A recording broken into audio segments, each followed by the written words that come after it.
డబ్బు, అనారోగ్యం, ఉద్యోగం, వ్యాపారం, అప్పులతో బాధపడుతున్నారా? మీకోసమే లాంచ్ యువర్ ఫ్యూచర్ ప్రోగ్రామ్. నమస్తే, welcome back to Suman TV. Present మనతో పాటు ఉన్నారు 24 ఇయర్స్ నుంచి అమెరికాలో ఉంటున్నటువంటి ఎంఎన్సీ ఎగ్జిక్యూటివ్ వీరభద్రరావు గారు. సార్తో మాట్లాడదాం. నమస్తే సార్. నమస్కారం.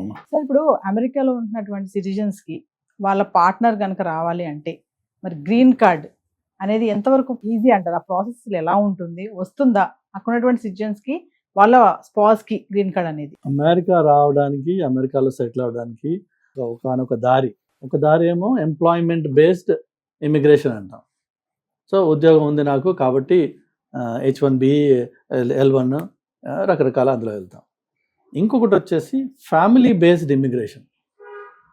సో ఇప్పుడు నేను అమెరికన్ సిటిజన్ని, మా అన్నదమ్ములకు కానీ, ఒకవేళ మా అమ్మ నాన్న బతుకుంటే వాళ్ళకి కానీ డైరెక్ట్ రిలేషన్స్ ఎవరైతే ఉంటారో వాళ్ళకి నేను వీసా స్పాన్సర్ చేయొచ్చు. అయితే ఇప్పుడున్న వెయిట్ పీరియడ్ ప్రకారం అలాంటి ఫ్యామిలీ బేస్డ్ వీసాస్ ఒక 12-13 ఏళ్ళు అవుతున్నాయి. బట్ వాళ్ళకి 12 ఏళ్ళ తర్వాత డైరెక్ట్గా గ్రీన్ కార్డ్ వచ్చేస్తుంది. మళ్ళీ ఈ ఎంప్లాయ్మెంట్ బేస్డ్ స్ట్రక్చర్స్ ఉండవు అన్నమాట. సో అదొక దారి. దాంట్లో యంగర్ వర్షన్లో ఇప్పుడు మా అబ్బాయి ఉన్నాడు, ఇతను అమెరికన్ సిటిజన్. వాడికి ఎవరన్నా ఇండియాలో ఒక అమ్మాయి నచ్చింది, లేకపోతే వేరే కంట్రీ నుంచి ఒక్కొక్క అమ్మాయి నచ్చింది, who is not an American. So once you get married to an American guy can apply. In fact ఫియాన్సీకి కూడా అప్లై చేయొచ్చు, not only wife. But let's say wife అనుకుందాం. వైఫ్కి మీకు వ్యాలిడ్గా మ్యారేజ్ అయిన certificate, photos, documentation, proof, videos అన్నీ మనం తయారు చేసి అప్లై చేస్తాం. చేసినప్పుడు వాళ్ళకి అగైన్ ఫస్ట్ వాళ్ళకి ఇచ్చేది ఏంటంటే గ్రీన్ కార్డ్. సో ఈ మ్యారేజ్ ద్వారా వెళ్ళినందుకు వాళ్ళకి వచ్చిన గ్రీన్ కార్డు 3 ఏళ్ల వరకు వాళ్ళ దగ్గర ఉన్నట్టయితే, వాళ్ళ స్టేటస్ మెయింటైన్ చేసుకుంటే 3 ఏళ్ల తర్వాత ఈ మ్యారీడ్ వ్యక్తి వాళ్ళు సిటిజన్షిప్కి అప్లై చేసుకోవచ్చు. 3 ఏళ్ల తర్వాత వాళ్ళకి సిటిజన్షిప్ ప్రాసెస్లో వెళ్తారు, వచ్చేస్తారు. అయితే గత 25 ఏళ్ళుగా ఇమిగ్రేషన్ బాగా పెరిగిపోయి ప్రపంచం అంతా అమెరికాకి చూస్తూ అందరూ బాగుపడుతున్నారు, అక్కడ మనం కూడా వెళ్దాం అనుకునే వాళ్ళు ఇండియా నుంచి కాకుండా వేరే వేరే దేశాల నుంచి కూడా చాలామంది, ఇన్ఫ్యాక్ట్ మెయిల్ బ్రైడ్స్ అని చెప్పి ఒక కాన్సెప్ట్ ఉంది. అటు స్లోవేనియా అని, రష్యన్ కంట్రీస్ నుంచి చాలా అందంగా ఉంటారు అమ్మాయిలు.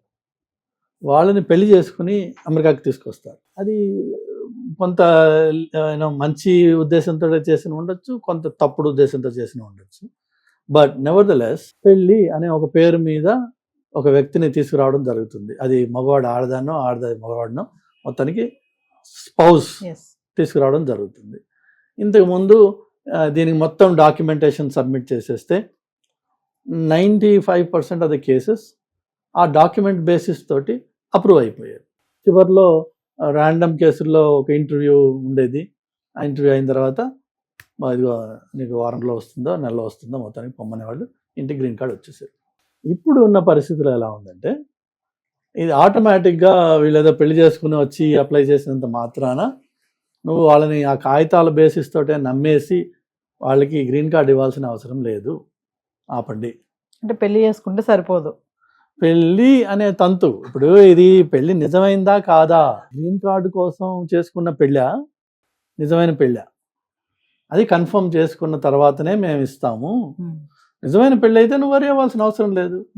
మేము అర్ధరాత్రి అపరాత్రి వచ్చి ఇంట్లో తలుపు కొడితే అదే ఇంట్లో మీ ఇద్దరు ఉంటున్నారు, అలానే మీ ఇద్దరు కలిసి ట్యాక్సెస్ ఫైల్ చేస్తున్నారు, అలానే మీ ఇద్దరు కలిసి ఇన్సూరెన్స్ ఉంది, మీకు హెల్త్ ఇన్సూరెన్స్, రకరకాల ఇప్పుడు ఫోన్ బిల్స్ కానీ ఇంకోటి కానీ అన్నీ కలిపి మీకు ఎప్పుడు మీ ఇద్దరు కలిపి ఉంటున్నాయి. సో భయపడాల్సిన అవసరం లేదు.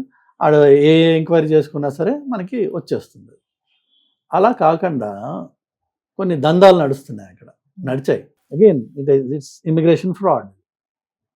సో ఒకవేళ ఫ్రాడ్యులెంట్గా వీళ్ళిద్దరు కలిసి ఏ అర్ధరాత్రిలో వాడు వచ్చి తలుపు కొట్టాడండి, వైఫ్ అండ్ హస్బెండ్ అని చెప్పిన చోట ఒకే వ్యక్తి ఉన్నారనుకుందాం. ఇన్ఫాక్ట్ నేను చూశాను ఒక కేసులోను, హస్బెండ్ బయటకు వెళ్ళాడు, నేను ఒకదానే ఉన్నాను ఇంట్లో అని.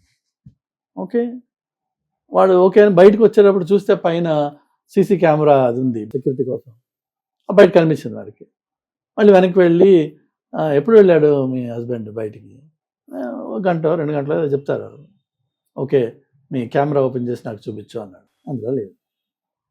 సో మీకు కన్సిస్టెన్సీ పోయింది కదా, దెబ్బతినేసింది కదా. సో ఆటోమేటిక్గా అది rejected. Because now you know వీళ్ళిద్దరూ ఒక దగ్గర ఉండట్లేదు, కాగితాలు పుట్టించి స్టేటస్ కోసం ఏదో దందా చేశారు వీళ్ళు, కాబట్టి ఇది జెన్యున్ కేసు కాదు.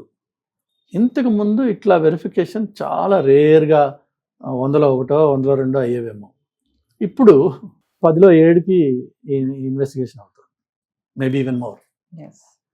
ఎందుకంటే ఇప్పుడు ఎక్కడైనా సరే పాపం పండింది అంటారు కదా, సైక్లికల్ అని చెప్పా కదా ఇందాక మీకు. అది ఈ ప్రాక్టీసెస్ సొసైటీస్ని కుళ్ళబెట్టేసిన తర్వాత ఆ కంపు అందరికీ కొడుతుంది. మనం ఆపలేం దాన్ని, తెలిసిపోతుంది. అరే పల్నా సొసైటీలో, ఈ పల్నా కమ్యూనిటీలో ఈ దందా బాగా జరుగుతుందట, ఆ పల్నా సిటీలో ఈ దందా బాగా జరుగుతుందట అని చెప్పి ఉంటుంది. ఇన్ఫ్యాక్ట్ మన రీసెంట్గా సౌత్లో ఒక స్టేట్లో ఒక పర్టికులర్ హోటల్ నుంచి ఈ చక్కగా లోకల్ వాళ్ళందరూ కలిసి ఆర్కెస్ట్రేట్ చేసి ఈ దందా నడిపించారు, పెళ్ళిళ్ళ దందా. అది ఫైనలీ పట్టుబడ్డది, చాలామంది అరెస్ట్ అయ్యారు, అందులో మన వాళ్ళు కూడా ఉన్నారు. సో ఎక్కడెక్కడైతే ఈ ఈ బాగా కుళ్ళిపోతుందో సిస్టమ్, తప్పదు మరి, ప్రక్షాళన జరగాలి. అది అందులో ఏంటంటే ఇప్పుడు మన వాళ్ళ నొప్పి ఏంటంటే ఇప్పుడు జెన్యున్ వాడు కూడా దాంట్లో నెట్లో పడిపోతాడు, వాడు వెయిట్ చేయాల్సి వస్తుంది. ఓకే, వెయిట్ చేద్దాం. ఇప్పుడు మనం జెన్యున్ అనుకోండి, ఆల్రెడీ కలిసే ఉంటున్నాం, నిన్న ఆ కాగితం ఒక్కటే ఆపదుగా. ఇంకొక తలనొప్పి ఏంటంటే ఒకవేళ ఆ స్పౌస్, అమ్మాయో అబ్బాయో ఇండియాలో ఉన్నారనుకోండి, వాళ్ళని తీసుకురావాలి కదా, అక్కడ ఏమైనా డీలేస్ అయ్యే అవకాశం ఉంటుంది because of this whole mess. తప్ప రిజెక్ట్ చేయరు. అంటే ఇప్పుడు ఏదో ర్యాండమ్గా రీజన్ లేకుండా బేస్లెస్గా రిజెక్ట్ చేయరు కూడా. ఏదో ఒక బేసిస్ ఉంటుంది ఒకటి. మన డాక్యుమెంటేషన్ ఇన్యాక్యురేట్ అనుకోండి, ఆటోమేటిక్గా మందే తప్పది, డాక్యుమెంటేషన్ సరిగ్గా చేయలేదు. డాక్యుమెంటేషన్ సరిగ్గా చేయండి, మంచి లాయర్ని ఎంగేజ్ చేయండి, అన్నీ క్లియర్గా వాడు అడిగిన దానికంటే ఎక్కువ ప్రూఫ్లు వాళ్ళకి ఇవ్వండి. వాడు అర్ధరాత్రి వస్తానంటాడు, అపరాత్రి వస్తానంటాడు, వెరిఫై చేస్తానంటాడు. వాళ్ళు చుట్టుపక్కల వాళ్ళకు కూడా వచ్చి అడుగుతున్నారు. వాళ్ళు ఏరియా, మనం ఉండే రెసిడెన్షియల్ ఏరియాలో వాళ్ళు ఇన్వెస్టిగేట్ చేస్తున్నారు అనమాట, వీళ్ళిద్దరు కలిసే ఉంటున్నారా లేదా అన్న విషయం. సో ఆ స్క్రూటినీకి మనం నిలబడినైతే సరిపోతుంది. మన దగ్గర లోటు లేకపోతే ప్రాసెస్ ఆగదు. మంది చెడు కేసు అయితే అనుమానపడాల్సిన అవసరాలు ఉన్నాయి.